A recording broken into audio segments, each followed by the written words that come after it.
চলো আকাশ ছুঁয়ে দেখি, চলো স্বাধীন এ দেশটারে বুকে বেঁধে রাখি, চলো কারো ভালো লাগায় উচ্ছ্বসিত হই, চলো কারো কষ্টে আহাজারি করি, চলো প্রিয় তোমার চোখে রাখি চোখ, কানে কানে বলি জান আমি তোমাকে অনেক ভালোবাসি। প্রাণের চাইতে প্রিয় মা তুমি, প্রিয় এই মাতৃভূমি, চলো মাকে ভালোবেসে আরেক দফায় মরি। আচ্ছা, কে ডাকে এভাবে ভালোবাসার ফেরিওয়ালা? চলে এসো বন্ধু মাটির টানে, তারুণ্যের জোয়ারে ভাসবে তুমি, ভালো লাগার সুর বাঁধবে তোমার মনে, আর বাঁধন হারা হব আমি মুক্তির গানে। এটাই তো তোমার দেশ, এটাই তো আমার দেশ, আমাদের ভালোবাসার বাংলাদেশ। বিশ্বাস করেন, যখন বাংলাদেশের কথা বলি, যখন ভালোবাসার কথা বলি, তখন এই দেশটারে যারা সামনের থেকে নেতৃত্ব দিচ্ছে, দারুণ এক উচ্চতায় নিয়ে গেছে, সে মানুষগুলোর কথা খুব করে মনে হয়। আমরা হয়তো দেখি বাইরের দারুণ পোশাকটা, কখনো চিন্তা করে দেখি না ওই পোশাকটা আসার আগ মুহূর্তে ওই লোকটির কষ্টের মুহূর্তগুলো কেমন ছিল। আমরা শুধুই দেখি হয়তো সফলতা, কিন্তু পেছন ফিরে কখনো দেখা হয় না তার শৈশব কৈশোরে কত কষ্ট, কত কাদামাখা আছে এই শরীরটাতে, কত রকমের ঘাম, কত রক্ত পানি হয়েছে এই শরীর থেকে। আমরা শুধুই দেখি যে দারুণ সিংহাসনের সামনে বসে আছে, ক্যামেরার ফ্ল্যাশ, সাংবাদিকদের পেছনে পেছনে ছুটানো, পাপারাজ্জিরা ব্যস্ত সেই মানুষটাকে নিয়ে। কখনো ভেবে দেখা হয় না সে মানুষটার পিছনে কি পরিমাণ পরিশ্রম লুকায় আছে, সেই পরিবারে কি পরিমাণ পরিশ্রম লুকায় আছে, স্রোতের বিপরীতে সাঁতার কাটতে গিয়ে সে মানুষটা কত বেশি কষ্টের শিকার হয়েছে। এক্স্যাক্টলি আপনাদের জন্য আজকে নিয়ে এসেছি সেই মানুষকে, যে মানুষ ইটসেলফ ব্যাখ্যা দিয়ে বুঝিয়ে দিতে পারবে যে আমাদের জীবনে সত্যি সামনে যাইতে গেলে কি পরিমাণ স্যাক্রিফাইস করা উচিত, কি পরিমাণ স্রোতের বিপরীতে সাঁতার কাটা উচিত। বাংলাদেশের ক্রিকেট জগতের উদীয়মান তারকা, বাংলাদেশ ক্রিকেটকে দারুণভাবে নেতৃত্ব দিয়েছে আন্ডার-19 ওয়ার্ল্ড কাপে, যে ম্যান অফ দ্য টুর্নামেন্ট ছিল। তখনই সে জানান দিয়েছিল পুরো বিশ্ববাসীকে যে দারুণভাবে এগিয়ে আসছে কেউ একজন, যে সামনে থেকে বাংলাদেশের ক্রিকেটকে আরো বেশি সমৃদ্ধ করবে। সে মানুষটি আজ আমাদের সাথে উপস্থিত। এক্স্যাক্টলি সেই মানুষটি গত বছর ইংল্যান্ডের সাথে টুর্নামেন্টে ম্যান অফ দ্য টুর্নামেন্ট, সবাই বিশ্ববাসী তাক লাগিয়ে দিয়েছিল যে মানুষটি, সেই মানুষটি আমাদের সাথে উপস্থিত। অনেক ভালো লাগে, দারুণ ভালোবাসার সাথে স্বাগত জানাচ্ছি মেহেদী হাসান মিরাজকে। Thank you. আপনাদের সাথে আসতে পেরে আমিও আপনাদের ধন্যবাদ জানাচ্ছি এবং খুব ভালো লাগতেছে আপনার সাথে ফার্স্টে সাক্ষাৎ হয় এবং আপনার কথা শুনতেছি মনোযোগ দিয়ে, এটাও খুব ভালো লাগতেছে। আসলে খুব ভালো একটা এক্সপিরিয়েন্স হচ্ছে ইনশাআল্লাহ। তোমার বয়স যদি আমি কনসিডার করি 18 October, right? October 97, right? Right. October 97 হলে 20 বছর ছুঁই ছুঁই। হ্যাঁ, হ্যাঁ, আমার বয়স প্রায় প্রায় প্রায় হাফ অফ বাট সো এই অর্ধেক বয়সের তুমি, বাট যত দূর এগিয়েছো তুমি, তার জন্য আমি এত বড় হওয়ার পরেও দাঁড়িয়ে তোমাকে আমি ট্রিবিউট জানাচ্ছি, স্পেশাল ট্রিবিউট আমার সমস্ত শ্রোতা বন্ধুদের পক্ষ থেকে, Thank you. Only for you. Thank you brother. এই সম্মান তুমি ডিজার্ভ করো। না আসলে আসলে খুব ভালো লাগে। আসলে আপনারা যখন সবাই সাপোর্ট করেন, বাংলাদেশের মানুষ যখন সাপোর্ট করে আমাদেরকে, খুব ভালো লাগে নিজের কাছে। এবং সবচেয়ে ভালো লাগে যেটা আসলে দেশের হয়ে ক্রিকেট খেলাটা, আসলে এটা আসলে অনেক বড় একটা ফিলিংসের ব্যাপার। তুমি ডিজার্ভ করো, তুমি ডিজার্ভ করো। আসলে বলবো যেটা আসলে আমাদের দেশে একটা সময় কিন্তু কেউ এরকম চিনতো না, ওরকম আমাদের দেশকে নিয়ে ওরকম কেউ ভাবতো না, বা সবাই সবসময় বাংলাদেশ উচ্চ করতো। বাট এখন কিন্তু আমাদের দেশকে নিয়ে সবাই চিন্তা করে, সবাই রেসপেক্ট করে, ভালো বলে। So এই জিনিসটা আসলে মানে ভিতরে অনেক লাগে, খুব ভালো লাগে বাংলাদেশ। মিরাজ, আমি ব্যক্তিগতভাবে কেন তোমাকে এত সম্মান করলাম জানো? যে কয়েকদিন আগে ইউনিভার্সাল স্টুডিও সিঙ্গাপুরে সবাই ওখানে একটা স্ট্রিট ড্যান্স হয়, সেখানে বিভিন্ন দেশের লোকজন বসে দেখতেছে। তো নাচের এক পর্যায়ে ওরা জিজ্ঞেস করতেছে কে কোন দেশ থেকে এসেছেন। ও আচ্ছা, ইউএসএ না, আমেরিকা, হুইচ প্রভিন্স, কোন জায়গা, এভাবে কথা বলছে। ইটালি, আগ্রহ দেখাচ্ছে সবার ব্যাপারে। বাট যখন আমি বললাম যে আমি বাংলাদেশ থেকে এসেছি, তখন আর পরবর্তী কথা বা অন্য কোনো ইনফরমেশন জানতে চাইলো না। বাট আজকের তারিখে যখন দেখি বাংলাদেশকে ক্রিকেটের কল্যাণে, তোমাদের কল্যাণে, গোটা ওয়ার্ল্ড ব্যাপী এরকম বিখ্যাত দারুণ এক জায়গাতে বাংলাদেশকে নিয়ে গেছে, তখন গর্ব হয়। তখন মনে হয় যে আর খুব বেশি দিন দূরে না, যেদিন একদম গর্ব করে আমার মতো এত সব বুক ফুলিয়ে হাঁটবে বিদেশের মাটিতে, ইনশাআল্লাহ সবাই চিনবে এটা মিরাজের দেশ বাংলাদেশ। ইনশাআল্লাহ হবে, ইনশাআল্লাহ, ইনশাআল্লাহ, এবং হয়ে যাচ্ছে। তো সেই কারণে আমি আমার মনে হয় সবাইকে সাথে নিয়ে জন্য এত বেশি শ্রদ্ধা জানাতে মন চাচ্ছে, মন ভরতেছে না মিরাজ, আরো শ্রদ্ধা কেমনে জানানো যায়। Thank you very much. আসলে শ্রদ্ধা বলবো যেটা আসলে থ্যাংক ইউ আপনাদের জন্যই আসলে বাংলাদেশের মানুষের জন্য আসলে কিছু করতে পারলে নিজেকে অনেক ভালো লাগে। এবং দেখেন যে আসলে আমরা ক্রিকেট খেলি, আমরা যখন মাঠে ক্রিকেট খেলি তখন তো অবভিয়াসলি প্রেশার থাকে, বাট তারপর আমার কাছে মনে হয় যখন চিন্তা করি যে 16 কোটি 17 কোটি মানুষের প্রতিনিধিত্ব হয়ে আমি খেলছি, যখন এই যে একটা চিন্তা ভাবনা করি তখন কিন্তু আসলে তখন আমি আর নিজের নিয়ে চিন্তা করা হয় না, তখন কিন্তু পুরো দেশ চলে আসে, মানে মাতৃভূমির যে একটা টান নার থেকে এটা আসলে চলে আসে। এই ফিলিংসটা আসলে আমি মানে এখন বলে বোঝাতে পারতেছি না, বাট আমরা যখন খেলি তখন আমাদের আসলে অনেক সময় যখন আমাদের খেলার মাঠে প্রথম দিকে শুরু হয়ে যায়, শুরু হওয়ার আগে যে জাতীয় সঙ্গীত গাওয়া হয় তখন কিন্তু আমাদের শরীরে সব কয়টা পশম দাঁড়িয়ে যায়, ইভেন নট অনলি আমার একার, প্রত্যেকটা প্লেয়ার এবং সবার। সো এই যে একটা অনুভূতি, এই যে একটা ফিলিংস, দেশের প্রতি ভালোবাসা, আসলে এটা আসলে অনেক বড়। এটা আসলে মনে হয় না যে সবকিছুর বিনিময়ে এগুলো পাওয়া যায়। অবভিয়াসলি আমি থ্যাংক ইউ জানাবো, এবং সবকিছুর মালিক হলো আল্লাহ, সবকিছু আল্লাহই করে দিয়েছে। আল্লাহর অশেষ রহমত ছিল আমাদের দেশের প্রতি, আমাদের মানুষের প্রতি, এর জন্যই এরকম আমাদের দেশকে এত সম্মান করেছে ওয়ার্ল্ডের বুকে। আশা করি ইনশাল্লাহ আরো অনেক বড় সম্মান সামনে দেখবো। ইনশাল্লাহ ইনশাল্লাহ চেষ্টা করবো দেশের মানুষের সম্মান নিয়ে আসতে, এবং আমরাও ভালো কিছু করে যেন দেশের মানুষকে খুশি করতে পারি সবসময়। তুমি কথা বলছে, আমি পিকচারাইজ করার চেষ্টা করেছিলাম যে ইংল্যান্ডের মাঠে প্রথম দুরুদুরু বুকে মাত্র 19 বছরের একটা ছেলে নামতেছে, গোটা গ্যালারি হয়তো ভর্তি, সবুজ মাঠ, 22 গজ, প্রস্তুত সবকিছু, এবং হয়তো কিছু প্রবাসী চেঁচিয়ে উঠছে যে বাংলাদেশ বাংলাদেশ, কারণ বাইরে থেকে তো আরো বেশি ওই আগ্রহটা বেড়ে যায়, বাংলাদেশের পতাকা উঠছে তোমাদের কারণে, এবং জাতীয় সঙ্গীত, তখন আসলেই মানে মনের মধ্যে অন্যরকম এক এক প্রণোদনা তৈরি হয়, অন্যরকম এক। অবভিয়াসলি এটা আসলে বলবো যেটা যেটা বলতেছিলাম যে যখন আমাদের দেশ স্বাধীনতা অর্জন করেনি তখন কিন্তু আমাদের যারা শহীদ হয়ে আমাদের দেশকে স্বাধীন করেছে বাংলাদেশ পরিচিত হয়েছে। দেন তারপরে এখন আমরা বিশ্বের বুকে বাংলাদেশকে পরিচিত করছি আমাদের ক্রিকেট খেলার মাধ্যমে, কিন্তু তারাও যে আমাদের অবদান রেখে গিয়েছেন তাদের জন্য কিন্তু আমরা এখন বিশ্বের বুকে আমরা বাংলাদেশকে চিনাতে পারছি। তো এটাও আসলে অনেক বড় একটা পাওয়া আমার কাছে যে বাংলাদেশ টিমে খেলছি, এবং আমি তাদেরকেও রেসপেক্ট করি যারা 30 লক্ষ শহীদ হয়ে বাংলাদেশকে স্বাধীন করেছে, এবং ওই টাইমে আমাদের দেশকে অন্য দেশ থেকে আমাদের দেশকে বাঙালি পরিচিত করেছে। আমার বাবা মাঝে মাঝে ধরে পাচারও দিত, উপরে উঠায় একদম নিচে ফেলাইতো। আচ্ছা, লাইক এভাবে? হ্যাঁ, এটা অবশ্য সৌভাগ্য হয়নি। হ্যাঁ, ওটাও খেয়েছি অনেক। হ্যাঁ, তারপরেও বলি, তারপরেও মার খেতাম, তারপরেও যেতাম, কিন্তু আমার আম্মু খুব ভালো মানুষ, আমার আব্বুও ভালো মানুষ। আম্মু খুব ভালো, নরম এবং খুব আল্লাহ ভক্ত মানুষ। সে পুরো মানে নামাজ রোজা তারপরে এগুলো ছাড়া কিছুই বুঝে না সবসময়। মা তো খুব কষ্ট করতেন ছেলেকে। হ্যাঁ, খুব কষ্ট। আর আমার মা হচ্ছে সবচেয়ে আমার প্রতি অনেক উইক।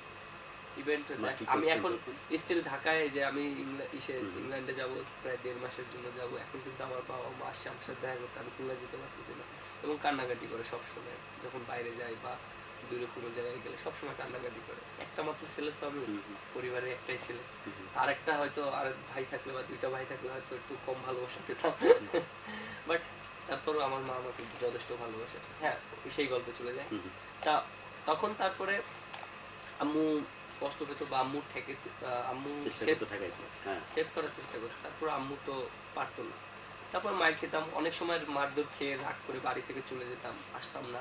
আম্মু ঠিকই খুঁজে বেড়াতো এলাকায়, আমার ওই কাশীপুর এলাকায় আমার ছোট বোনটাকে নিয়ে, তখন তো অনেক পিছিয়ে, ওকে নিয়ে নিয়ে সব এলাকায় ঘুরতো, দেখতো আমার ছেলেটা কোথায়।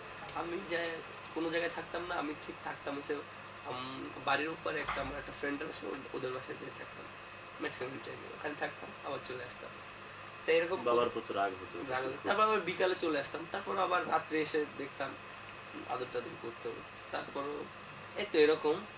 তারপরে যখন এরকম মারধর খেতে খেতে খেতে খেতে যখন খেলতাম, তারপরেও চালাইতাম, খেলা ছাড়তাম না। হঠাৎ করে একদিন ক্রিকেট বলে আসা, যে আমি ক্রিকেট বলে যে খেলাটা, এতদিন তো টেপ টেনিস খেলতাম, এলাকার বড় ভাইদের সাথে খেলতাম, বাট এখন ক্রিকেটে আসাটা হলো এটা হলো আমাদের এলাকার এক ভাই ছিল, নাম রাসেল, উনি প্র্যাকটিস করতো, প্রতিবেশী যে ছিল প্রতিবেশী রাসেল ভাই, উনি প্র্যাকটিস করতো আমার কোচের কাছে, আল মাহমুদ।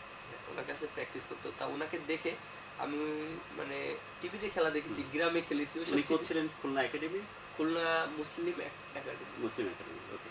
তা আমি যখন খেলতাম ওই গ্রামে খেলতাম, তখন তো আমার শখ ছিল যে ওই বলে খেলা। তারপরে হলো যে আসলাম, আসার পরে রাসেল ভাইকে আমি বললাম সব খুলে যে আমার তো খেলার খুব ইচ্ছা, আমার তো গ্রামের বাড়ি খেলেছি বা আমি টেস্ট তুমি তো দেখেছো, বাট ক্রিকেট বলে আমার খেলার খুব ইচ্ছা, তুমি তো প্র্যাকটিস করো, আমার তো সে পরিচিত না, তুমি যদি একটু বলে দিতা তাহলে আমার খুব ভালো, তো আমার ফ্যামিলি তো মানতো না। তারপর বললো আচ্ছা ঠিক আছে, আমি আলাপ করবো আমার কোচের সাথে। তারপরে প্র্যাকটিসে যে আমার কোচের সাথে আলাপ করে সব ডিটেলস আমার আমার কথা জানাই, এরকম খুব ভালো প্লেয়ার, অনেক ভালো প্লেয়ার, তুমি যদি ধরে একটু অপরচুনিটি করে দাও বা একটু প্র্যাকটিস করাও, ওর বাবা সাপোর্ট করে না, এরকম। তা বললো, তা আমাকে বললো কি একদিন নিয়ে আসিস। তা আমি একদিন মাঠে গেলাম। মাঠে যে আমার এখনো মনে আছে, তা প্রায় 2005-06 সালের দিকে। তা আমি ওই কাঠের বলটা ধরে খালি উপরের দিকে মারতেছিলাম আর ক্যাচ ধরতেছিলাম, আমার এত ভালো লাগছে। এটা কি ফার্স্ট টাইম কাঠের বলের সাথে পরিচয়? হ্যাঁ, আচ্ছা। আলমদার সাথে পরিচয় হওয়ার আগে বলটা ধরে উপরে নিচ্ছিলাম, কি করতে, আরেকজন ভাই ছিল উনি ক্যাচ দিচ্ছিল আমাকে, আমি ক্যাচ ধরতেছিলাম বলে। তা আমার খুব ভালো লাগলো, আরো আগ্রহ বেড়ে গেলো। এটা বিএল কলেজ মাঠে। তা আগ্রহ বেড়ে গেল। তারপর আমি তার সাথে কথা বললাম, আলমদ ভাই, ভাই আমার তো এরকম ফ্যামিলি, সব ঘটনা খুলে বললাম। আমার বাবা তো মানে প্রচুর মারধর করতো, আমাকে সাপোর্ট করে না, আমি কেঁদে ও বাসায় ঢুকে জানলা দিয়ে দেখবার চেষ্টা করতেছে, বাইরে থেকে সেটাই, ভিতরে না, আমি যে আদৌ ঢোকা যাবে কিনা। হ্যাঁ, বাইরের জানলা থেকে, বাইরে মানে ঘরে ঢোকার না, বুঝতে পারছি, বাইরের গেট থেকে। আর উনি এসে পেছন থেকে, হ্যাঁ, পিছন থেকে আমাকে এরকম কলারটা ধরে আমি বলি কে, তাকে রে আসবো, আমি শেষ হয়ে গেল, শুরু হয়ে গেল কি, হাত আর পা নিয়ে ধরে নিয়ে গেল, নিয়ে যায় ঘরটা ঠিক শিক্ষানিটা লাগায়, গামছা ছিল আর লুঙ্গি ছিল, গামছা দিয়ে আমার 2 হাত, লুঙ্গি দিয়ে 2 পা বাঁধলো, বাঁধার পরে করলো, নিয়ে আসলো চেরা, সেই চেরায় তো উড়ে পিটাইলো, উফ এমন পিটাইলো। আর আম্মু তো চিল্লাচ্ছিল, কি করতেছো, কয় তুমি যদি কাছে আসো তাহলে তোমার কপালে খারাপ আছে। আরে খুব মানে মায়ের দৌড়, আমি তো কান্নাকাটি শুরু, চিল্লাচ্ছি, ওরে বাবারে, ওরে মারে, ওরে বাবারে, আমি আর জীবনে যাবো না খেলতে, এইরকম। শুরু পাশে এক কাকা ছিল, সে বলতেছে, এই মেয়ে আপনি কি করছেন, আপনি মানুষ নাকি, আজকে শবে বরাতের একটা ভালো রাত। ওই রাতে? হ্যাঁ, ওই রাতে আচ্ছা, শবে বরাতের রাত আপনি, আমাদের মধ্যে একটা বিশ্বাস আছে ওই রাতে যা হয় সারা জীবনই তাই হবে, এরকম আর কি। তারপরে বলতেছে, আপনি কি করতেছেন, একটা ভালো দিনে আপনি ছেলে মারতেছেন, আপনি কি কাজ করছেন, তারা যান। তারপরে একটু থামার পরে চলে গেছে কোন জায়গায়, আমি রাগ করে খাওয়া দাওয়া না করে একদম বাড়ি থেকে বের হয়ে গেছি, আমি থাকবো না তোমাদের বাড়ি, আমি চলে যাব, আমি যে জায়গায় পারি সেই জায়গায় যাবো, আমি আর আসবো না এখানে। ঠিক রাগ করে চলে গেছি। আম্মু তো বুঝেন, আম্মুর মন তো খুব, আম্মু তো অনেক কান্নাকাটি আর অনেক খুব আমার প্রতি অনেক কুইক আমার আম্মু। কি করতেন মা? তখন আদর করতেন বা বলতেন যে বাবা দেখ মায়ের তোর করে, এটা কোনো ব্যাপার না, বা একটু খেলাধুলা করতে যাস না, নষ্ট হয়ে যাবে এর জন্য। তা আম্মু ঝগড়া করতো আম্মুর সাথে সবসময় এই বিষয় নিয়ে, আম্মু আমাকে কেন মারলো। সিরিয়াস রকমের মারধর করেছে বাবা, ইনজুরি হয়ে গেছে এরকম হয়েছে না? এরকম কখনো হয়নি, ওইরকম কখনো হয়নি যে সিরিয়াস রকম, বাট তারপরও ব্যথা তো পেতাম, মায়ের দোল করলে তো ব্যথা তো স্বাভাবিক লাগবে, ব্যথা তো লাগবে স্বাভাবিক। তারপরে জিনিসটা হলো, তারপর আমি চলে গেলাম বাড়ি থেকে, যাওয়ার পর আমি আর আসি না, ওদিনকে রাত পর্যন্ত ছিলাম বাইরে। হ্যাঁ, না রাত্রে মানে ফুল রাত না, মানে বিকাল থেকে একদম পুরো প্রায় 10টা পর্যন্ত, 8টা 9টা 10টা পর্যন্ত ওদিন তো সর্বরাতের নামাজ ছিল। তারপরে আম্মু খুঁজলো, ওই যে আমি আমার বন্ধুদের বাসায় গিয়েছিলাম, যেখানে থাকো রাস্তার ওখানেই ছিলাম সারাদিন। তা আমি দেখতাম মাঝে ঢুকি দিয়ে দেখতাম যে আমার খুঁজে কিনা, দেখতাম আম্মু হাঁটতেছে ছোটটা নিয়ে, তখন মাঠে যেতে সন্ধ্যা।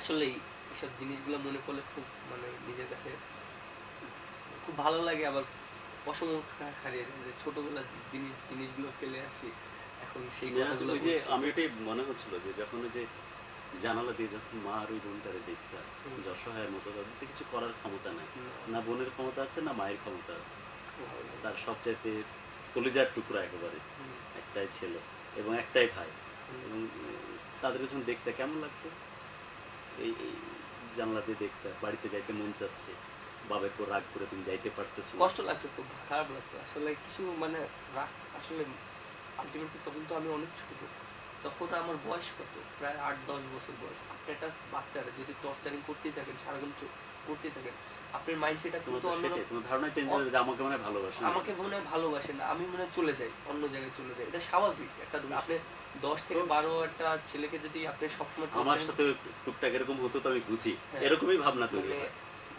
একটা টাইমে মানে আমাদের তো তখন বুদ্ধি, ওরকম কোনো বুদ্ধিও সেটাই, ছিল পরিণত না, আর বুদ্ধি কেউ নাই। ওরকম মানে যে আমার ভালোর জন্য করছে বা কিছু, করছে ওইটা বা বুঝার আমার তো তখন কোনো মানে ভালো মন্দ বোঝার কোনো বয়স ছিল না যে আমার এটা ভালোর জন্য। আসলে তারা কিন্তু আমার ভালোর জন্যই করতেছিল, যে আমি তাদের মানে খেলাধুলা করলে খারাপ ছেলেদের সাথে মিশে যদি খারাপ হয়ে যায়, তাদের কিন্তু রাইট, এই জিনিসটা কিন্তু তারা রাইট আছে। বাবা মা কিন্তু কখনোই চায় না যে ছেলে মেয়ে খারাপ হোক বা খারাপ থাকুক, তারা সবসময় ভালো চায়। কিন্তু আসলে যে জিনিসটা কিন্তু তারা বলতে বুঝতে ভুল করছে, ঠিক আছে। লং ট্রিপে যখন দেশের বাইরে যায়, হোটেলে শুয়ে শুয়ে যখন সব ভালো কষ্ট হয় কি? আসলে কষ্ট হয়, আমার খুব ভালো লাগে, খুব এত ভালো লাগে, ভালোবাসা। খুব ভালো লাগে এসব জিনিসগুলো যখন মনে করি, খুব ভালো লাগে। হ্যাঁ, তারপরে উম, কোনটা যেন- সেদিনই কথা বলছিলে যে শবে বরাতে রাতে হ্যাঁ, সহকর্তা দিবস। তারপরে আম্মুর জানালাতে সাথে, দেখতেছি। হ্যাঁ, আম্মু চলে গেলাম, যাওয়ার পরে আম্মুর কাছে গেলাম, যায় খাওয়াই টাওয়াই দিল আম্মু ভাতটা। তারপরে ঠিক হয়ে তারপর নামাজ পড়তে গেলাম। তারপরে এভাবে চলতে লাগলো, প্র্যাকটিসও করলাম, এরকম মাইট ধরির উপরে চললো। 2007 সালে ফার্স্ট আমি ক্রিকেটে আসা, এরকম খুলনা জেলা টিমে ট্রায়াল দেওয়া হয় 14 এর জন্য, আন্ডার 14 Under 14 খুলনা জেলা পর্যায়ে। জেলা পর্যায়ে। প্রায় খুলনা জেলার ভিতর 300 জন ক্রিকেট প্লেয়ার আসে, অনূর্ধ্ব 14। তারপরে ওখানে আমি যাই। ওখানে যাওয়ার পরে যে ওখানে যাওয়ার পরে আমরা চান্স, মানে আমরা ট্রায়াল দিই ওখানে। ওখানে আমাদের যারা সিলেক্টর ছিল সবাই ওখানে ছিল 2007 সালে। তার ট্রায়াল দেওয়ার পর প্রায় 300 জন স্টুডেন্ট ছিল ওখানে, তার ভিতরে 30 জন নিবে বাছাই করে। তার ভিতরে আমি থাকি ইনশাল্লাহ, এবং সিলেক্টেড থাকি। এবং আমার 2 ফ্রেন্ড আছে, ওরাও 2 জন ছিল, ওরাও এখানে সিলেক্টেড হয়েছে। তারপরে তারপরে 30 জন স্কোয়াডে আমি চান্স পাই। চান্স পাওয়ার পরে 30 জন থেকে 15 জন স্কোয়াড করি ইনশাল্লাহ। আল্লাহর অশেষ রহমতে 15 জন্য আমি থাকি। থাকার পরে তারপরে জেলা পর্যায়ে খেলা শুরু হয় খুলনার সাথে ভাগেরহাটের সাথে। মানে খুলনা জেলার ভিতরে যে 10টা, ইন্টার ডিস্ট্রিক্ট, মানে খুলনা বিভাগের ভিতরে যে 10টা টিম আছে, ওই বিভাগের ভিতরে খেলা হবে শুধু। আমার ফার্স্ট, আমি তখন ওপেনার ব্যাটসম্যান ছিলাম। ওপেনার ব্যাটসম্যান, তা 2007 সালে ওপেনার ব্যাটসম্যান ছিলাম। তখন ভাগেরহাটের সাথে খেলা হয় ফার্স্ট ম্যাচ, এবং আমি ওই বেস্ট 11-এ খেলি, এবং ফার্স্ট ম্যাচে আমি 53 রান করি, আমার ডেবিউ ম্যাচে। ওটাই আমার জার্সি নাম্বার কিন্তু 53। আচ্ছা আচ্ছা। ওইটাই হচ্ছে মূল রহস্য, যে 53 হলো আমার জার্সি নাম্বার।